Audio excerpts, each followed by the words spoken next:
집중호우가 예보된 지역에는 지자체, 경찰, 소방서 등 공공부문과 자율방범대, 의용소방대 등 가용한 자원을 총동원해 사전 대피에 만전을 기해에 달라 당부했습니다.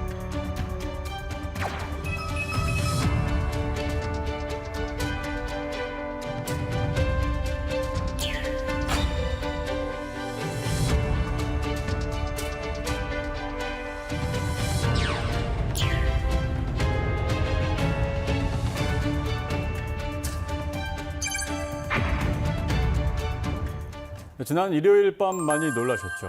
폭염 뒤에 폭우가 찾아오는 이중 재난이 전국 곳곳을 강타했습니다. 일부 지역에는 무려 200년 만에 한 번 있을 법한 역대급 폭우가 쏟아졌는데요. 정부가 재난 시스템을 24시간 가동하겠다고 밝혔습니다. 대담에서 알아보겠습니다. 이재명 대통령 국정 지지율이 3주 만에 반등했습니다. 한미 관세 협상 결과가 반영됐다는 분석인데요. 자세한 내용 알아보겠습니다. 서울 스튜디오 연결합니다. 차현주 앵커. 네, 대담 이어가겠습니다. 주요 정책 현안 이종훈 시사평론가와 함께 자세히 짚어보겠습니다. 안녕하십니까? 네, 안녕하세요. 네, 이번 여름 비만 내렸다 하면 물폭탄인 것 같습니다. 이제 내일은 중부지방으로 호우가 예보가 되어 있는데 이렇게 기록적인 폭우는 폭염이 원인이다 이런 평가가 있습니다. 네, 그렇습니다. 최근 들어서 몇 년 사이에 이런 현상들이 이제 점점 증가 좀 하고 있는 그런 상황이기 때문에 이제는 어느 정도 다 이해들을 하고 계시지 않을까 싶긴 한데, 그러니까 열대성 이제 폭우가 내리는 거죠. 그러니까 스콜이라고 부르지 않습니까? 학교 다닐 때 아마 배우셨을 겁니다. 그래서 이제 열대 지방 같은 경우에는 이제 워낙 이제 지열이라든가 또 해수 온도가 높으니까 낮 동안에 수증기가 다 증발했다가 이게 이제 하늘에서 모여서 이제 갑자기 쏟아지는 현상. 그걸 이제 스콜이라고 이제 부르는 게 이제 되는 건데, 국지성 호우라고도 이제 우리가 많이 부르죠. 그래서 특정 지역이나 갑자기 특정 시간대에 이제 비가 확 쏟아져 내리는 이제 그런 현상을 이야기를 하는데, 우리나라도 이제 기후가 상당히 아열대성으로 좀 바뀌었다 이런 얘기를 많이 하지 않습니까? 그래서 그런 거하고 영향이 굉장히 깊다.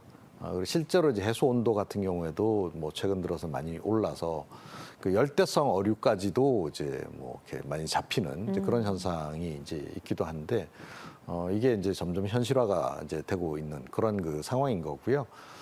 그러니까 요즘은 이제 비가 와도 이제 갑자기 폭우가 집중적으로 쏟아지는 이제 그런 현상이 이제 자주 빈발을 하고 있고, 심지어는 그러다 보니까 최근에는 이제 그 북상하던 태풍조차도 흡수를 해서 이게 이제 또 폭우로 내리는 그런 현상까지도 지금 나타나고 있는 그런 상황입니다. 네. 이재명 대통령은 여름 휴가 중인데요. 대통령실에는 비서실장 주재로 수석 보좌관 회의가 열렸습니다. 집중호우 대응 방안이 논의됐는데요. 대변인 브리핑 직접 듣고 오겠습니다. 강훈식 비서실장은 모두 발언에서 밤사이 집중호우로 인명피해와 이재민이 발생했고, 오늘도 국지성 호우가 예상된다면서 집중호우가 예보된 지역에는 지자체, 경찰, 소방서 등 공공부문과 자율방범대, 의용소방대 등 가용한 자원을 총동원해 사전 대피에 만전을 기해에 달라 당부했습니다. 더불어 대통령의 휴가 중에도 정부의 재난대응 시스템은 24시간 가동되고 있다면서 국가의 제일 책무인 국민의 생명과 안전을 지키는 데 소홀함이 없어야 한다고 주문했습니다. 네, 대통령이 휴가 중이지만 재난 시스템은 24시간 가동 중이다. 대통령도 선 조치 후 보고로 적극 대응할 것을 당부했죠. 네, 그렇습니다. 그래서 최근에 이제 이런 재난 사고라든가 또 여러 가지 이제 각종 재해재난 사고와 관련해서 이제 현장 중심으로 많이 바꿨죠. 그래서 현장에서 일단 선 조치를 이제 신속하게 진행을 하고, 보고는 오히려 이제 나중에 좀 늦게 하더라도 일단 선 조치하는 쪽에 좀 더 방점을 두고 있습니다. 그런 원칙을 이제 이재명 정부에서 다시 강조하고 있는 이제 그런 상황인 거고요. 그래서 실제로 재해재난이 발생하면 일단은 이제 해당 지자체에서 먼저 대응을 하는 겁니다. 당연히 이제 거기 이제 경찰이라든가 소방이 1차적으로 이제 대응을 이제 하게 되는 거고요.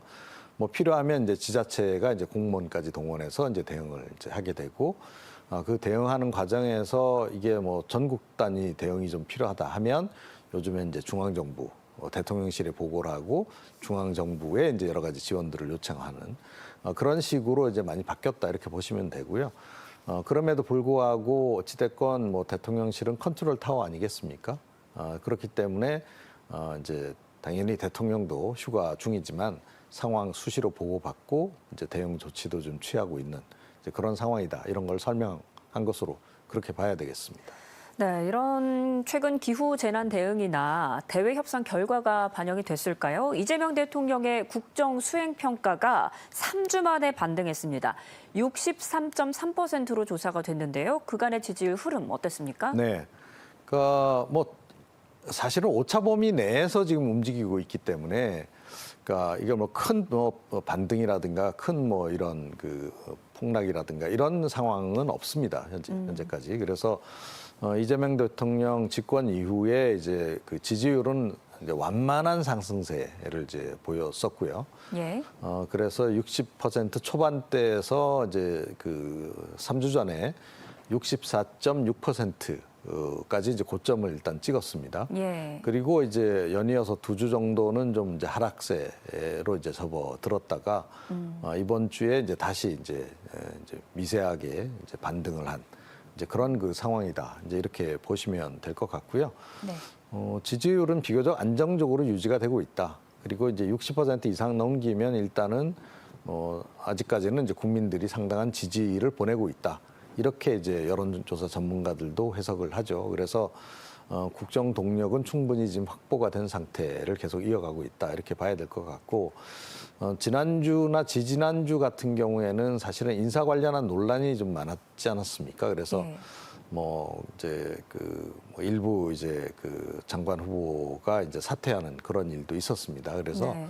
그 여파가 이제 좀 영향을 좀 미쳤던 것으로 보이고, 이번 주에 이제 반등이 일어난 것은 일단 그 한미 그 통상 관련해서 관세 협상이 비교적 뭐 그래도 이 정도면 선방했다라고 하는 그런 평가, 그런 것이 반영된 결과가 아닌가 그렇게 지금 이제 예상이 되고 있습니다. 네, 말씀하신 것처럼 이렇게 지지율이 반등한 데는 한미 관세 협상 결과가 작용했다라는 평가가 많은데요. 국민들의 반응은 어떻습니까? 네, 그러니까 뭐 이제 리얼미터 조사 결과던데 보니까 이제 잘했다는 평가가 63.9%, 그러니까 거의 60%, 64% 정도 되는 거죠. 예.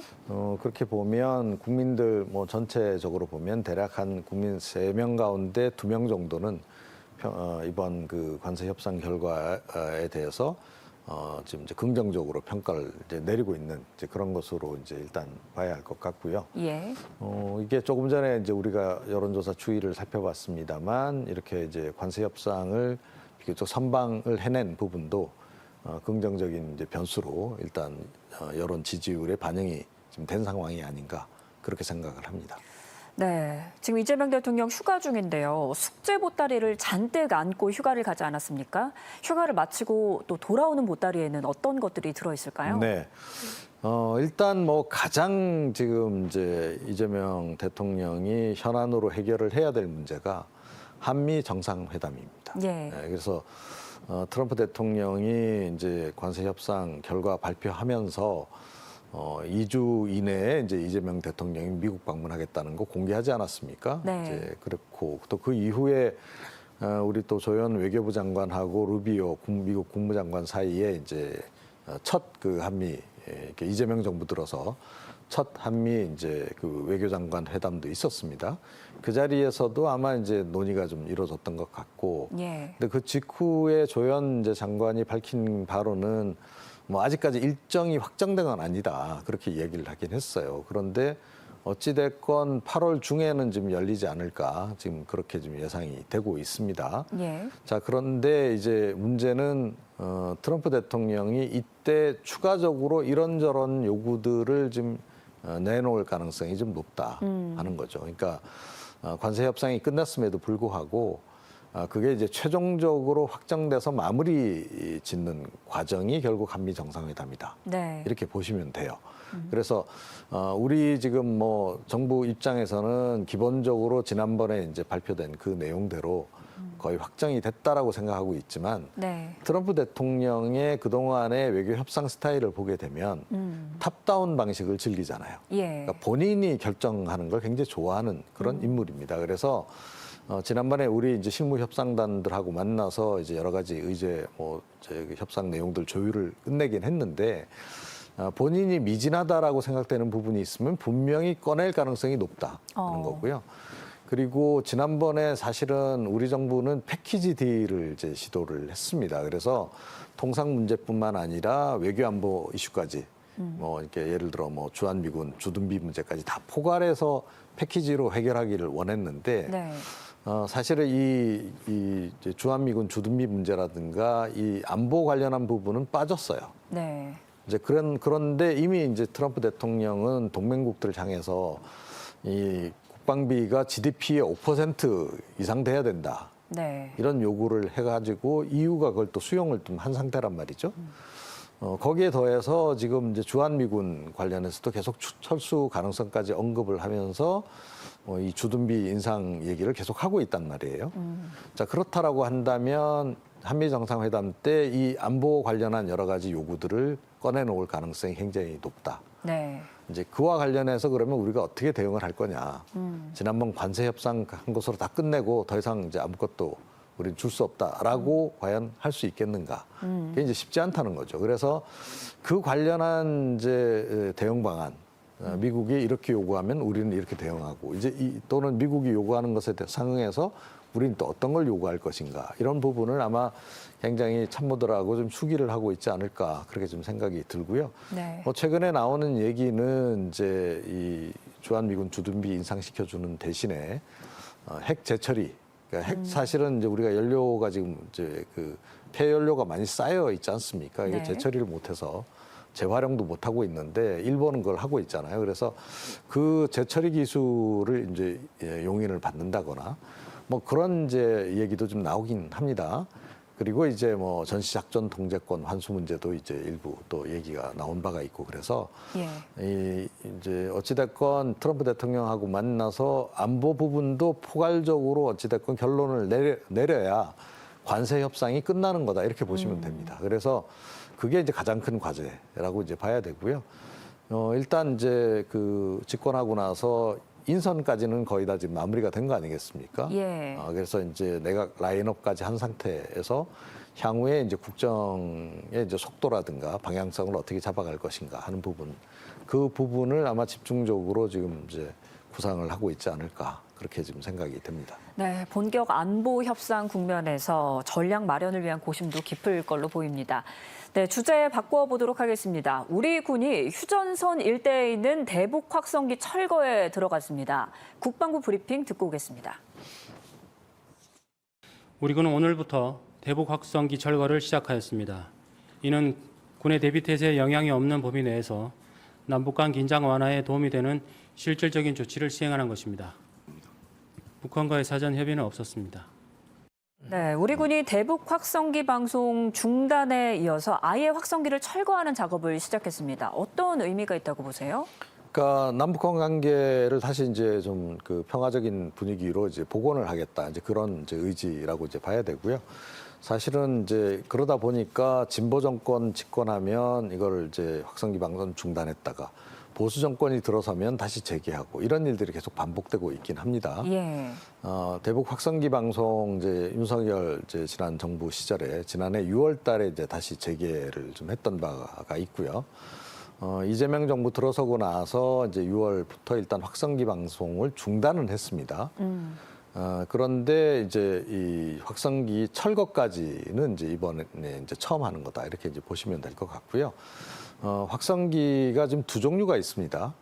그러니까 고정식이 있고 이동식이 있습니다. 네. 그래서 이제 뭐 트럭에 이제 탑재해서 이동하면서 이제 확성기 방송하는 장비도 있고 우리가 네. 고정해서 이제 굉장히 대형 스피커들을 이제 뭐 수십 대 이렇게 설치해서 하는 게 있는데 이거에 한 20곳 정도에 설치가 돼 있습니다. 그래서 이번에 이거를 이제 철거를 이제 완료를 이제 하겠다. 이제 그런 목표고요.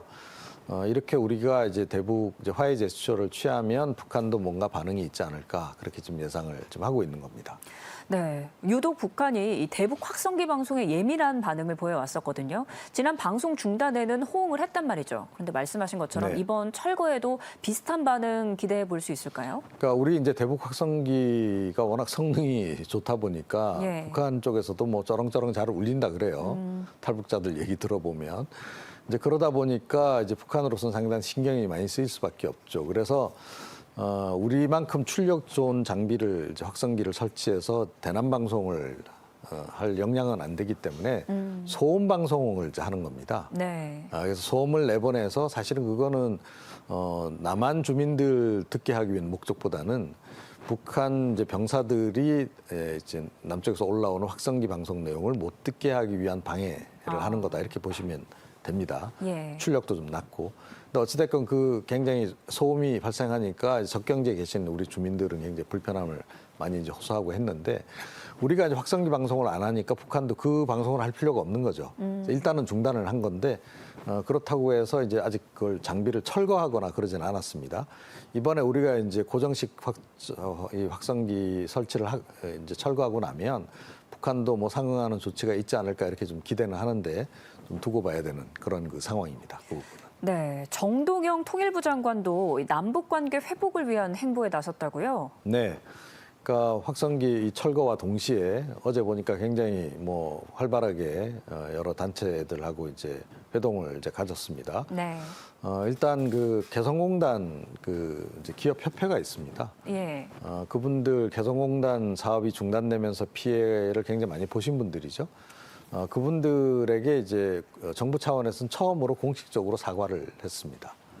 그리고 이제 이 사업 재개를 이제 하려고 하니까 처음 시작하는 기분으로 다시 좀 잘해보자 그런 취지의 이제 발언을 이제 어제 했고요.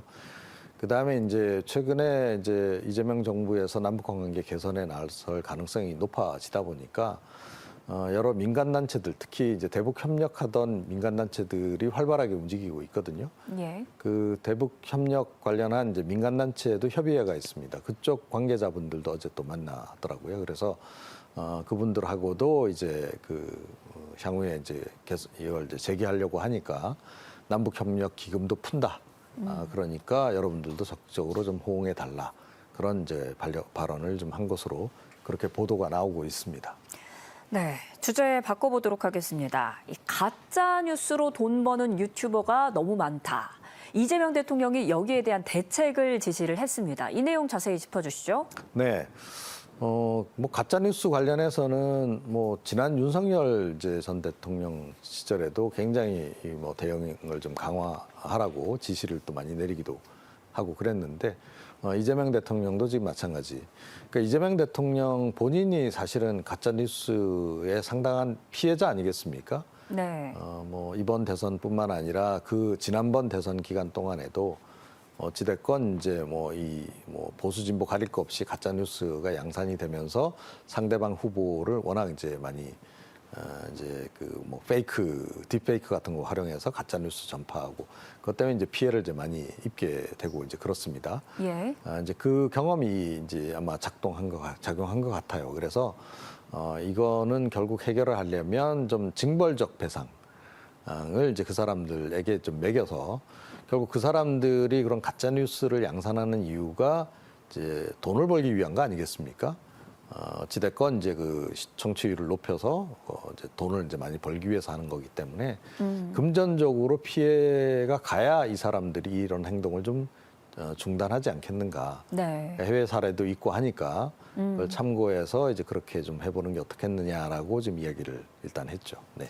네, 말씀하신 것처럼 가짜 뉴스로 인한 처벌은 약한데 조회수로 인한 금전적 이득이 그보다 더 크다 보니까 계속해서 가짜 뉴스가 양산된다 이런 지적이 있어요. 네, 그렇습니다. 그렇기도 하고 또 이게 이제 도망 다니기가 굉장히 좋잖아요. 예. 특히 이제 해외를 이제 경유해서 이제 이런 채널을 운영한다거나 하면 이제 문제가 돼서 제재를 받으면 또 그 채널 폐쇄하고 또 다른 채널 개설하고 뭐 이런 식으로 이제 도망을 다니는 거죠.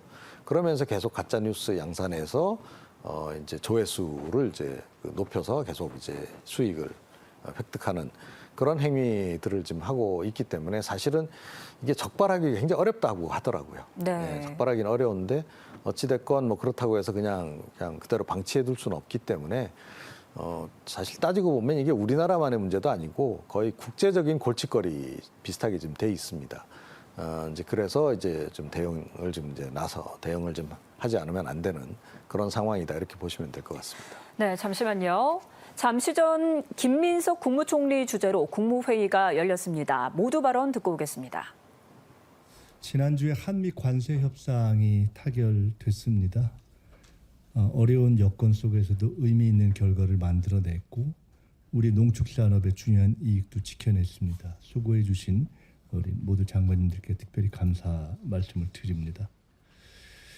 관세 협상이 끝난 다음 날 그날이었죠. 대통령님께서 말씀을 하실 때 이게 보니까 국력을 정말 키워야 되겠다 하는 말씀이 정말 찡하게 와닿았습니다. 다들 그러셨지 않을까 싶습니다. 내란을 극복하고 세계에서의 선도 국가를 거듭나서 결국은 세계를 주도하는 그러한 문화 국가를 지향하고 있는 저희가 당당하게 국민을 지키는 나라로 가기 위해서 여기 계신 모든 분들이 얼마나 무섭게 뛰어야 되는가 하는 사명감을 좀 절박하게 느끼는 그런 시간들이 아닌가 싶습니다. 그런 사명감을 가지고 다들 임해 주실 것으로 믿습니다. 대통령님께서 대통령님의 이 리더십의 큰 방향으로 우리 국가가 가야 할 국가적 의제를 설정하기 시작하셨습니다. 이 산재 문제는 사실은 그냥 작은 문제가 아니라 이제는 선진국으로 도약하는 데 있어서 국가가 전체적으로 그러한 산을 넘지 않으면은 이제는 가기 어렵다 하는 그런 방향을, 그래서 후진적인 산재는 극복한 나라로 가야 한다라는 큰 방향을 제기하신 것이다. 저는 이렇게 생각합니다. 사실 국무회의가 토론도 하고 공개가 되고 투명하게 되는 거, 이런 것은 어찌 보면 국민주권 정부의 철학인 민주주의가 결국은 길이기도 하고 답이기도 하다라는 것을 보여주는 그 안에 저희가 담겨 있는 것이라고 생각합니다. 민주주의가 밥 먹여주느냐라는 질문에 대해서 밥을 먹여준다라는 말씀을 대통령님께서 세계 정치학자들 앞에서 하셨거든요. 민주주의가 안전을 지키고, 민주주의가 생산성도 지키고, 민주주의가 효율에도 답이 되고, 민주주의가 경제에도 답이 되고, 민주주의가 안보에도 답이 된다 하는 것을 보여주느냐 못 보여주느냐 하는 것이 사실 저희의 숙제라고 봅니다. 국민의 지혜를 경청하고 또 늘 상의 드리면서 하는 가장 출발점이 바로 이거 국무회의이기 때문에 어떻게 보면 K 국무회의를 만들어야 되는 숙제가 저희한테 있습니다. K 민주주의가 잘 되느냐 안 되느냐 하는 그 시금석 내지는 그 판가름은 이 국무회의가 얼마나 민주적이고 모범적인 토론을 하느냐에 달려 있다고 보기 때문에 아마도 저희는 국무회의 준비를 그 이전에 어떤 역대 내각보다도 더 철저하게 하고 또 곧 있을 국회에도 국민적 설득력 또 국회의원님들에 대한 설득력을 충분히 가질 수 있도록 최대한 준비를 해주셔야 될 것 같다 이렇게 생각이 듭니다. 그 7월 중순 호우의 상처가 아물기도 않았는데 다시 지금 남부지방에 극한 호우가 덮치고 있습니다. 호우 상황도 끝나지 않았고 중부 내륙과 남부 곳곳에도 소나기가 예보가 있고 또 중부 남부 제주 전역에 강한 비가 이어질 전망이어서 무엇보다도 행안부를 중심으로 해서 피해 지역의 긴급 조치를 신속하게 시행해 주시기 바랍니다. 사실 지금 기후 변화 때문에 그에 걸맞는 인프라를 대비하는 문제 등등도 저희가 국무회의에서도 많이 논의하고 있지만 우선 당장 급한 것은 대피입니다. 대피하는 곳은 살고 대피 못한 곳은 어려움이 생긴 것을 잘 알고 계시기 때문에 모든 그 부처에서 행정안전뿐만 아니라 관련되는 모든 부처에서 약간의 이상 조짐이 있다 하면은 우선은 대피해야 합니다. 이 부분에 대해서 적극성을 가지고 챙겨봐 주시기 바랍니다. 하여간 지금 대통령님께서는 아마 한미 간 관세 협상의 후속 그리고 한미 정상회담 등을 포함한 전반적인 국제관계 속에서 우리 국가와 경제의 틀을 어떻게 잡아야 할 것인가에 대한 큰 어떤 전략적 구상에 집중하는 시간을 갖고 계실 것이다라고 보기 때문에 저희가 그 집중력을 중심으로 해서 또 지금 각자가 이 시간 동안에 각자의 자리에서 시대적 소병을 다할 수 있도록 아까 말씀처럼 국력을 키우기 위해서 각자가 최선을 다해 주실 것을 다시 한번 당부드리고 부탁드립니다. 고맙습니다. 그러면은 의안심의로 바로 들어가겠습니다. 네, 이 의안심의는 네, 김민석 국무총리가 주재한 국무회의 모두 발언 듣고 왔습니다. 네, 여러 가지 내용들이 나왔습니다. 기후 재난과 관련한 내용, 산재, 그리고 K 국무회의 관련한 내용들이 나왔거든요. 어떻게 들으셨습니까? 네, 뭐 가장 이제 귀에 딱 꽂히는 단어는 K 민주주의, K 국무회의였고요. 그러니까 이재명 대통령이 국무회의에서 이제 그 지난번 산재 문제 비롯해서 이제 국가의제를 이제 설정해 나가고 있다라는 것 이제 얘기를 했고 아마 그게 반응이 좋았기 때문에 앞으로 아마 자주 하실 것 같아요. 네. 그렇게 해서 이제 국가의 주요 의제들을 국무회의를 통해서 이제 논의를 하고 그 과정들을 국민들에게 보여주고 그래서 K 민주주의 국민들의 뜻이 잘 반영되고 있는 것을 직접 확인할 수 있도록 하고 아마 이런 구상이 좀 있는 게 아닌가 싶어요. 그 이제 그 일단에 대해서 좀 언급을 했고요. 그 다음에 이제 아무래도 지금 뭐 워낙 이제 그 폭우 사태가 이제 발생했기 때문에 그 재해재난 관련한 대응, 특히 이제 대피가 중요하다라고 하는 것, 그걸 굉장히 이제 강조를 좀 하는 그런 내용. 그리고 이재명 대통령이 지금 휴가 중에 조금 전에 우리도 얘기를 나눴습니다만 한미 정상회담 관련한 여러 가지 의제들 준비하고 있다는 내용. 뭐 그런 부분들 이제 강조를 했고 각 부처가 이와 관련해서 이제 잘 대처를 해달라. 거기 이제 주문까지 그렇게 간단히 이제 언급을 했습니다. 네, 보다 자세한 이 국무회의 관련한 내용은 내일 저희 생방송 대한민국에서 짚어드리도록 하겠습니다. 오늘 이야기 여기까지 듣겠습니다. 지금까지 이종훈 시사평론가와 함께 이야기 나눴습니다. 오늘 말씀 고맙습니다. 네.